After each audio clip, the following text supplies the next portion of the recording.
Bonsoir et bienvenue sur ma chaîne Le Souffle du Djinn. Ce soir, nous allons lire la 7e et la 8e nuit des Mille et Une Nuits. Lorsque fut la 7e nuit, elle dit : Il m'est parvenu, ô roi fortuné, que lorsque les poissons se mirent à parler, la jeune fille renversa la poêle de sa baguette et sortit par l'endroit d'où elle était entrée, et que le mur se souda. Alors le vizir se leva et dit : C'est là une affaire que je ne saurais vraiment cacher au roi. Puis il se rendit auprès du roi et lui raconta ce qui s'était passé en sa présence. Et le roi dit : Il me faut voir cela de mon propre œil. Et il envoya quérir le pêcheur et lui enjoignit de revenir avec 4 poissons semblables au premier, et lui donna dans ce but 3 jours de temps. Mais le pêcheur retourna vite à l'étang et en rapporta immédiatement 4 poissons. Alors le roi ordonna qu'on lui donnât 400 dinars, et se tournant vers le vizir, il dit : Prépare toi-même devant moi ces poissons. Et le vizir répondit : J'exécute et j'obéis. Alors il fit porter la poêle devant le roi et y mit les poissons frire après les avoir bien nettoyés. Ensuite, une fois cuits sur un côté, il les tourna sur l'autre côté. Et tout d'un coup, le mur de la cuisine se fendit, et en sortit un homme noir semblable à un buffle d'entre les buffles ou à un des géants de la tribu de Raad. Et il tenait à la main une branche d'un arbre vert, et il dit d'une voix distincte et terrible : Poisson, ô poisson, tenez-vous toujours votre ancienne promesse ? Et les poissons levèrent la tête de l'intérieur de la poêle et dirent : Oui, certes, oui, certes. Et en chœur ils déclamèrent cette construction de vers. Si tu reviens en arrière, nous reviendrons. Si tu tiens ta promesse, nous tiendrons la nôtre. Mais si tu regimbes, nous crierons tant que tu t'exécuteras bien. Puis l'homme noir s'approcha de la poêle et la renversa avec sa branche, et les poissons brûlèrent et devinrent du charbon noir. L'homme noir s'en alla alors par le même endroit d'où il était entré. Lorsqu'il disparut de devant leurs yeux à tous, le roi dit : C'est là une affaire sur laquelle nous ne pouvons vraiment garder le silence. D'ailleurs, il n'y a pas de doute. Ces poissons doivent avoir une histoire étrange. Il ordonna alors de faire venir le pêcheur, et une fois le pêcheur arrivé, il lui dit : D'où vient ce poisson ? Il répondit : D'un étang situé entre 4 collines derrière la montagne qui domine ta ville. Et le roi se tourna vers le pêcheur et lui dit : Combien faut-il de jours pour y arriver ? Il répondit : Oh, notre seigneur le sultan, il faut seulement une demi-heure. Et le sultan fut fort surpris et ordonna aux gardes d'accompagner le pêcheur à l'instant même. Et le pêcheur, fort contrarié, se mit à maudire secrètement l'Ifrit. Et le roi et tous partirent et montèrent sur une montagne et descendirent dans une vaste solitude que jamais de leur vie ils n'avaient vue auparavant. Et le sultan et les soldats s'étonnaient de cette étendue déserte située entre 4 montagnes et de cet étang où se jouaient des poissons de 4 différentes couleurs, rouge, blanc, jaune et bleu. Et le roi s'arrêta et dit aux soldats et à tous ceux qui étaient présents : Y a-t-il quelqu'un d'entre vous qui ait vu auparavant ce lac dans ce lieu ? Ils répondirent tous : Oh non ! Et le roi dit : Par Allah, je ne rentrerai point dans ma ville et ne m'assoirai point sur le trône de mon royaume avant de connaître la vérité sur ce lac et sur les poissons qu'il contient. Et il ordonna aux soldats de cerner ces montagnes, et les soldats le firent. Alors le roi appela son vizir. Ce vizir était un érudit, un homme sage, éloquent, versé dans toutes les sciences. Lorsqu'il se présenta entre les mains du roi, le roi lui dit : J'ai l'intention de faire une chose et vais d'abord te mettre au courant. Il m'est venu l'idée de m'isoler complètement cette nuit et de chercher seul l'explication du mystère de ce lac et de ces poissons. Toi donc, tu te tiendras à la porte de ma tente et tu diras aux émirs, aux vizirs et aux chambellans : Le sultan est indisposé et m'a donné l'ordre de ne laisser entrer personne chez lui. Et tu ne révéleras à personne mon intention. De cette façon, le vizir ne pouvait guère désobéir. Alors le roi se déguisa, ceignit son épée et se glissa loin de son entourage sans être vu. Et il se mit à marcher toute la nuit jusqu'au matin sans arrêt, jusqu'au moment où la chaleur, devenue trop forte, le força à se reposer. Après quoi, il se remit à marcher durant tout le reste de la journée et la 2e nuit jusqu'au matin. Et voici qu'il vit dans le lointain une chose noire. Il s'en réjouit et se dit : Il est probable que je vais trouver là quelqu'un qui me racontera cette histoire du lac et de ses poissons. » En s'approchant de cette chose noire, il vit que c'était un palais entièrement bâti avec des pierres noires, consolidées par de larges lames de fer, et il vit que la porte avait un battant ouvert et l'autre fermé.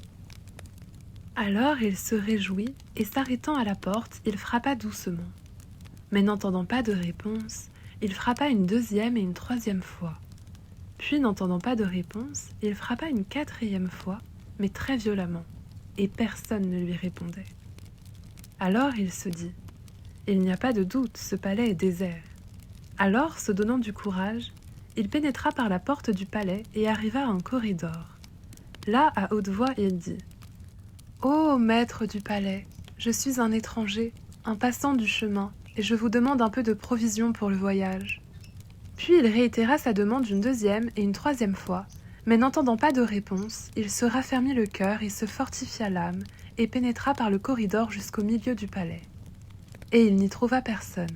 Mais il vit que tout le palais était somptueusement tendu de tapisseries, et qu'au milieu de la cour intérieure, il y avait un bassin surmonté de 4 lions en or et rouge, et qui laissaient l'eau jaillir de leur gueule en perles éclatantes et en pierreries. Tout autour, il y avait de nombreux oiseaux qui ne pouvaient s'envoler hors du palais, empêchés par un large filet qui s'étendait au-dessus du palais. Et le roi s'émerveilla de tout cela, mais il s'affligea de ne pouvoir trouver personne qui pût lui révéler enfin l'énigme du lac, des poissons, des montagnes et du palais. Puis il s'assit entre 2 portes en songeant profondément. Mais tout à coup, il entendit une plainte faible qui venait comme d'un cœur triste, et il entendit une voix douce qui chantonnait en sourdine ces vers. « Mes souffrances, oh, je n'ai pu les tenir secrètes, et mon mal d'amour fut révélé. Et maintenant le sommeil de mes yeux s'est changé en insomnie la nuit. Oh, l'amour, il est venu à ma voix, mais aussi quelle torture à mes pensées. Pitié, laisse-moi goûter le repos, et surtout ne t'en vas pas visiter celle qui est toute mon âme pour la faire souffrir, car elle est ma consolation dans les peines et les périls. » Lorsque le roi entendit ces plaintes murmurées, il se leva et se dirigea du côté d'où il les entendait venir. Il trouva une porte sur laquelle un rideau retombait. Il leva ce rideau, et dans une grande salle, il vit un jeune homme assis sur un grand lit élevé d'une coudée. Ce jeune homme était beau, d'une taille pliante, doué d'un parler doux et éloquent. Son front était comme une fleur, ses joues comme la rose. Et au milieu de l'une des joues, il y avait un grain de beauté comme une goutte d'ambre noire. Et le poète dit « Svelte et doux le jeune garçon, des cheveux de ténèbres si noirs qu'ils font la nuit, un front de clarté si blanc qu'il illumine la nuit. Jamais les yeux des hommes ne furent à telle fête qu'au spectacle de ses grâces. Tu le reconnaîtras entre tous les jeunes garçons au grain de beauté, unique, qu'il a sur la rose de sa joue, juste au-dessous de l'un de ses yeux. À sa vue, le roi se réjouit et lui dit « La paix soit avec toi !» Et le jeune homme continua à rester assis sur le lit, vêtu de sa robe de soie brodée d'or. Mais, avec l'accent d'une tristesse répandue sur toute sa personne, il rendit au roi le salut et lui dit « Ô Seigneur, excuse-moi de ne point me lever. » Mais le roi lui dit « Ô jeune adolescent, éclaire-moi sur l'histoire de ce lac et de ses poissons colorés, et aussi sur ce palais et sur ta solitude et sur la cause de tes larmes. » À ces paroles, l'adolescent versa d'abondantes larmes qui coulèrent le long de ses joues, et le roi s'étonna et dit « Ô jeune homme, qu'est-ce qui te fait pleurer ?» Et le jeune homme répondit « Comment pourrais-je ne point pleurer alors que je suis dans cet état-ci » Et le jeune homme allongea la main vers les longs pans de sa robe et les releva. Et alors le roi vit que toute la moitié inférieure du jeune homme était en marbre, et l'autre moitié, de l'ombilic aux cheveux de la tête, était celle d'un homme. Et le jeune homme dit au roi « Sache, ô Seigneur, que l'histoire des poissons est une chose étrange qui, si elle était écrite avec le poinçon sur le coin intérieur de l'œil pour être vue de tous, serait une leçon pour l'observateur attentif. » Et l'adolescent raconta ainsi cette histoire. « Seigneur, sache donc que mon père était roi de cette ville. Son nom était Mahmoud, et il était le maître des îles Noires et de ses 4 montagnes. Mon père régna 70 ans, après quoi il s'éteignit dans la miséricorde du rétributeur. Après sa mort, j'acquis le sultanat et je me mariai avec la fille de mon oncle. Elle m'aimait d'un amour si puissant que si par hasard je m'absentais loin d'elle, elle ne mangeait et ne buvait qu'elle ne m'eût revue. et elle demeura sous ma protection durant 5 années, jusqu'à ce qu'elle allât un jour au hammam après avoir ordonné au cuisinier de nous apprêter les mets pour le souper. Et moi, j'entrai dans ce palais et je m'endormis dans l'endroit habituel où je m'endormais, et j'ordonnai à 2 de mes esclaves femmes de me faire de l'air avec un éventail. Alors l'une se mit derrière ma tête et l'autre à mes pieds. Mais je fus pris d'insomnie en songeant à l'absence de mon épouse, et aucun sommeil ne voulait de moi. Car si même mon œil se fermait, mon âme restait en éveil. Alors j'entendis l'esclave qui était derrière ma tête dire à celle qui était à mes pieds: « Oh, ma Saouda, combien notre maître a une jeunesse infortunée, et quel dommage pour lui d'avoir pour épouse notre maîtresse, cette perfide, cette criminelle. » Et l'autre répondit: « Allah maudisse les femmes adultères, car cette fille adultérine pourrait-elle jamais avoir quelqu'un d'aussi bon caractère que notre maître, elle qui passe toutes ses nuits dans des lits variés. » Et l'esclave qui se tenait derrière la tête répondit: « Vraiment, notre maître doit être bien insouciant pour ne point tenir compte des actes de cette femme. » Et l'autre dit: « Mais qu'avances-tu là? Est-ce que notre maître peut se douter de ce qu'elle fait? Ou bien crois-tu qu'elle le laisse agir en liberté? Apprends donc que cette perfide mêle toujours quelque chose à la coupe que boit chaque nuit notre maître avant de s'endormir. Elle y met du banj et il tombe dans le sommeil. En cet état, il ne peut savoir ce qui se passe, ni où elle va, ni ce qu'elle fait. Or, après lui avoir fait boire le vin, elle s'habille et s'en va en le laissant seul, et elle s'absente jusqu'à l'aurore. Quand elle revient, elle lui brûle sous le nez quelque chose à sentir, et alors il se réveille de son sommeil. Lorsque j'entendis, Seigneur, les paroles des esclaves, la lumière se changea à mes yeux en ténèbres. Et il me tardait fort de voir s'approcher la nuit pour être de nouveau avec la fille de mon oncle. Elle revint enfin du hammam. Alors nous tendîmes la nappe et nous mangeâmes durant 1 heure en nous servant mutuellement à boire comme d'habitude. Après quoi je demandai le vin que je buvais chaque nuit avant mon sommeil, et elle me tendit la coupe. Alors je me gardai bien de la boire, mais je fis semblant de la porter à mes lèvres, comme à l'ordinaire. Et je la versai rapidement dans le creux du haut de ma robe, et à l'heure même et à l'instant même je m'étendis sur mon lit en faisant semblant de dormir. Et elle dit alors: « Dors, et puisses-tu ne te réveiller jamais plus. Pour moi, par Allah, je te déteste, et je déteste jusqu'à ton image, et mon âme est rassasiée de ta fréquentation. » Puis elle se leva, mit ses plus beaux vêtements, se parfuma, ceignit une épée, ouvrit la porte du palais et sortit. Alors je me levai et la suivis jusqu'à ce qu'elle fût sortie du palais. Et elle traversa tous les souks de la ville, et enfin elle arriva aux portes de la ville. Alors elle s'adressa aux portes dans une langue que je ne compris point, et les verrous tombèrent et les portes s'ouvrirent, et elle sortit. Et je me mis à marcher derrière elle sans qu'elle s'en aperçût, jusqu'à ce qu'elle fût arrivée aux collines formées par l'amoncellement des déchets et une citadelle surmontée d'une coupole et bâtie en terre cuite. Elle entra par la porte, et moi je montai sur la terrasse de la coupole et me mis à la surveiller de haut. Et voici qu'elle entra chez un homme noir. Cet homme noir horrible avait sa lèvre supérieure comme un couvercle de marmite et sa lèvre inférieure comme la marmite elle-même. Et ses 2 lèvres pendaient si bas qu'elles pouvaient trier les cailloux d'avec le sable. Et il était pourri de maladie, et il était étendu sur un peu de paille de canne à sucre. À sa vue, la fille de mon oncle baisa la terre entre ses mains. Et lui, il releva la tête vers elle et lui dit: « Malheur à toi! Pourquoi as-tu tardé jusqu'à cette heure? J'ai invité les hommes noirs qui se sont mis à boire les vins et se sont mêlés à leurs amoureuses. Quant à moi, je n'ai point voulu boire à cause de toi. Ô mon maître et le chéri de mon cœur! Ne sais-tu pas que je suis mariée avec le fils de mon oncle et que je déteste jusqu'à son image, et que je me fais horreur d'être avec lui?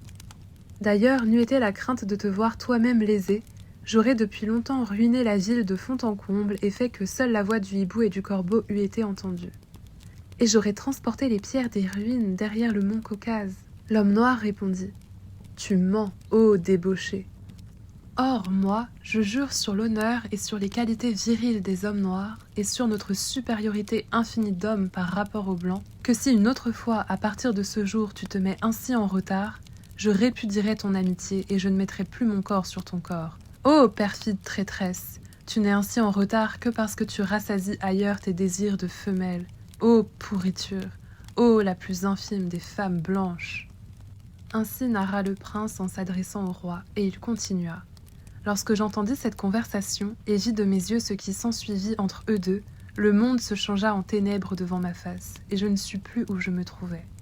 Ensuite, La fille de mon oncle se mit à pleurer et à se lamenter humblement entre les mains de l'homme noir et à dire « Ô mon amant, ô fruit de mon cœur, il ne me reste que toi. Si tu me chasses, alors malheur à moi.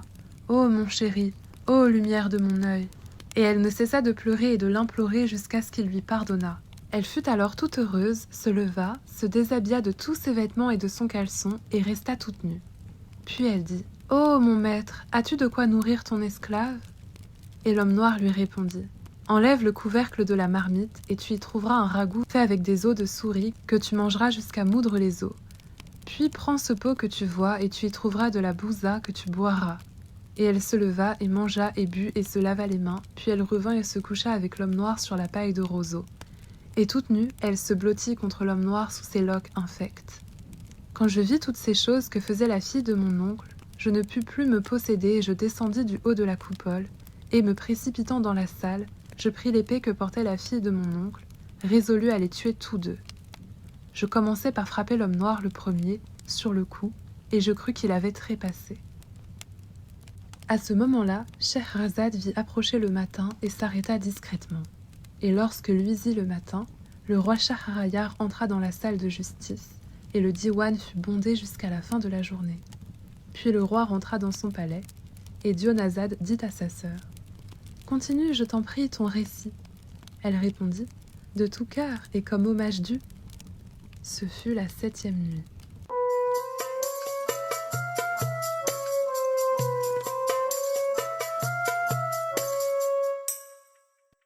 Quand donc fut la 8e nuit, Scheherazade dit « Il m'est parvenu, ô roi fortuné, que le jeune homme ensorcelé dit au roi.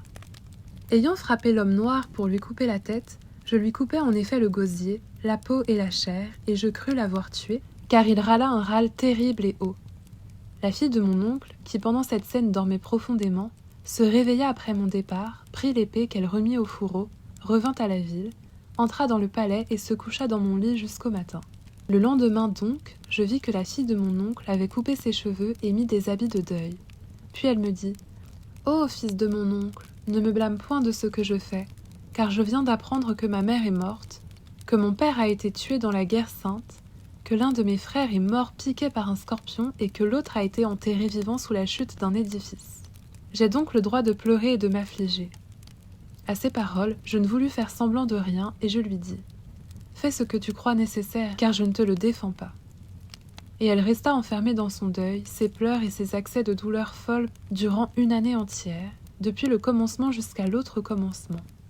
L'année finie, elle me dit « Je veux bâtir pour moi dans ton palais un tombeau en forme de dôme, et je m'y isolerai dans la solitude et les larmes, et je le nommerai la maison des deuils. » Je lui répondis « Fais ce que tu crois nécessaire. » Et elle se bâtit cette maison des deuils surmontée d'une coupole, et contenant une tombe comme une fosse. Puis elle y transporta et y plaça l'homme noir qui n'était pas mort, mais qui était devenu très malade et très faible, et qui vraiment ne pouvait plus être d'aucune utilité à la fille de mon oncle.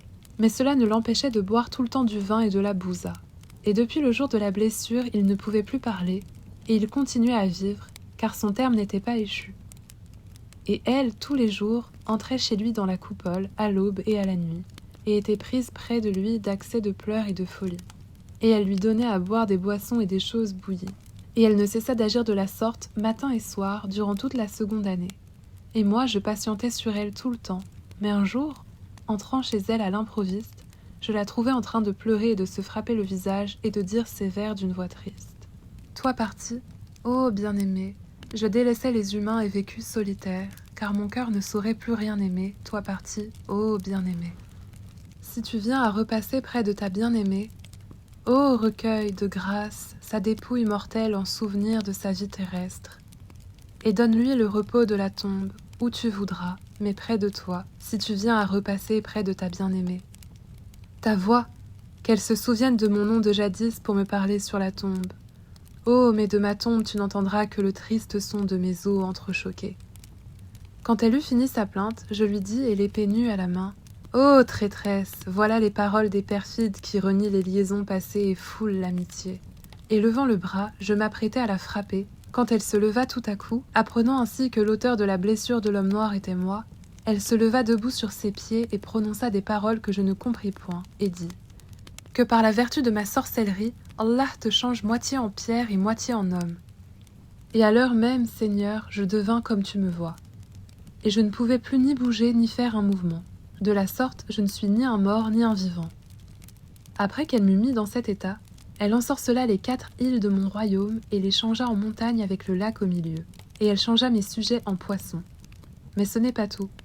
Chaque jour, elle me torture et me fouette avec une lanière de cuir et me donne 100 coups jusqu'au sang.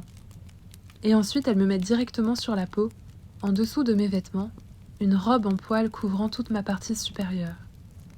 Le jeune homme, après ces paroles, se mit à pleurer et récita ces vers. Dans l'attente de ta justice, ô mon Dieu, et de ton jugement, je patiente puisque tel est ton bon vouloir. Mais j'étouffe dans mes malheurs, et je n'ai d'autre recours que toi, Seigneur, ô Dieu qu'adore notre prophète béni. Alors le roi se tourna vers le jeune homme et lui dit : Tu as ajouté une peine à mes peines. Mais dis-moi, où donc se trouve cette femme ? Il répondit : Dans le tombeau où se trouve l'homme noir sous la coupole. Elle vient chez moi chaque jour, après quoi, elle vient à moi et me déshabille de mes habits et me frappe 100 coups de fouet, pendant que moi je pleure et je crie, et que je ne puis faire un mouvement pour me défendre contre elle. Puis après m'avoir ainsi châtiée, elle s'en retourne auprès de l'homme noir, lui portant matin et soir des vins et des boissons bouillies. Le roi dit : Par Allah, ô brave jeune homme, il me faut te rendre un mémorable service et un bienfait qui passera, après moi, dans le domaine de l'histoire. Ensuite, le roi continua la conversation jusqu'à l'approche de la nuit. Puis le roi se leva et attendit que vînt l'heure nocturne des sorciers. Alors il se déshabilla, ceignit son épée et se dirigea vers l'endroit où se trouvait l'homme noir. Là, il vit les chandelles et les lampions suspendus. Il vit aussi l'encens, les parfums et toutes les pommades. Puis il alla directement à l'homme noir, le frappa et le tua. Ensuite, il le chargea sur son dos et le jeta au fond d'un puits qui se trouvait dans le palais. Puis il revint et s'habilla avec les habits de l'homme noir et se promena un instant sous la coupole en brandissant à la main son glaive nu dans toute sa longueur. Après 1 heure vint la sorcière la débaucher auprès du jeune homme. À peine entrée, elle déshabilla le fils de son oncle et prit un fouet et l'en frappa. Alors il cria : « Aïe, aïe, ça suffit, mon malheur est déjà assez terrible. Oh, aïe, pitié de moi !» Elle répondit : « Et toi, as-tu eu pitié de moi ? M'as-tu conservé mon amant ? Non, eh bien attends. » Alors elle lui mit l'habit de poil de chèvre et plaça les autres vêtements en dessus. Après quoi, elle descendit auprès de l'homme noir, lui portant la coupe de vin et le bol des plantes bouillies. Et elle entra sous la coupole et pleura et se lamenta en criant « Ouh, ouh !» et dit : « Ô mon maître, parle-moi, ô mon maître, cause avec moi. » Puis elle récita ces vers douloureusement. « Durera-t-il encore, ô mon cœur, cet éloignement si dur ? L'amour dont tu m'as pénétré m'est déjà une torture au-delà des forces. Oh, jusqu'à quand ainsi continueras-tu à me fuir ? Si tu n'as pas voulu que ma détresse et ma misère triste, va, sois heureux, ton souhait est accompli. » Puis elle éclata en sanglots et répéta : « Ô maître, parle-moi que je t'entende. » Alors l'homme noir prétendu mit sa langue de travers et se mit à imiter le parler des hommes noirs et dit : « Ha ha, il n'y a de force et de puissance que par l'aide d'Allah. » Lorsqu'elle entendit ces paroles, depuis si longtemps qu'il n'avait pas parlé, elle cria de joie et s'évanouit. Mais elle revint à elle et dit : « Oh, est-ce que mon maître est guéri ?» Alors le roi déguisa sa voix et la rendit très faible et dit : « Oh, libertine, tu ne mérites guère que je t'adresse la parole. » Elle dit : « Et pourquoi donc ?» Il répondit : « Parce que tous les jours tu ne fais que châtier ton mari, et lui de crier et de demander du secours. Et tout cela m'enlève le sommeil toute la nuit jusqu'au matin. Et ton mari ne cesse de t'implorer et de te demander grâce, tellement que sa voix me donne l'insomnie. Sans tout cela, depuis longtemps, j'aurais repris mes forces.